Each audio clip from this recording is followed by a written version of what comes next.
नमस्कार शेतकरी बांधवांनो, पंतप्रधान पीक विमा योजनेअंतर्गत खरीप हंगाम 2023 संदर्भात एक अतिशय महत्त्वाची आणि दिलासादायक बातमी समोर आली आहे. अनेक दिवसापासून प्रतीक्षा करत असलेल्या पीक विमा रकमेचे वाटप अखेर आजपासून सुरू झाले आहे. दुपारी 12 वाजेच्या सुमारास राज्यातील अनेक जिल्ह्यातील शेतकऱ्यांच्या बँक खात्यामध्ये खरीप 2023 चा पीक विमा जमा होण्यास सुरुवात झाली आहे. ज्यांनी वेळेवर पीक विमा सादर केला होता तसेच योग्य ते कागदपत्रासह क्लेम दाखल केला होता, अशा शेतकऱ्यांच्या खात्यामध्ये ही रक्कम जमा होत आहे. अनेक शेतकरी बांधवांनी आपापल्या जिल्ह्यातून खात्रीशीर माहिती दिली आहे की त्यांच्याकडे विम्याची रक्कम आली आहे. यामुळे या योजनेची अंमलबजावणी प्रत्यक्षात होत असल्याचे स्पष्ट होते. तरी देखील काही शेतकरी बांधवांच्या खात्यात अजूनही रक्कम जमा झालेली नाही.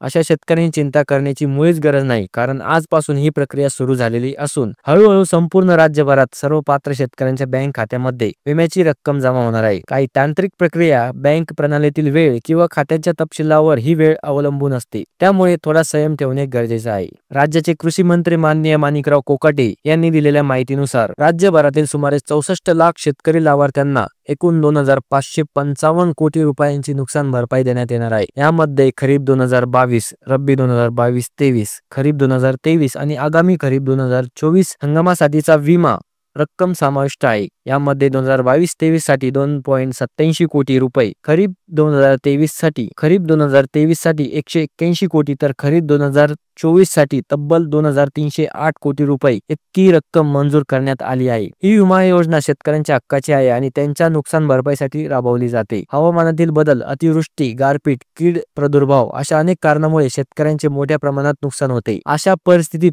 पीक विमा योजना हा एक मोठा आधार ठरतो. शेतकरी मित्रांनो, जर तुमच्या खात्यात पीक विम्याची रक्कम जमा झाली असेल तर कृपया कमेंट करून आम्हाला नक्की कळवा. यामुळे इतर शेतकऱ्यांना ही माहिती मिळेल की त्यांच्या जिल्ह्यातही वाटप सुरू झालं आहे की नाही. आणि हो, तुम्ही जर अजूनही आमच्या YouTube चॅनलवर नवीन असाल तर कृपया या चॅनलला सबस्क्राईब करा आणि बेल आयकॉनवर क्लिक करा, म्हणजे अशीच महत्त्वाची माहिती तुम्हाला सर्वात आधी मिळेल. पुन्हा भेटूया अशाच उपयुक्त आणि विश्वासार्ह अपडेट्ससह. तोपर्यंत जय जवान, जय किसान, जय महाराष्ट्र.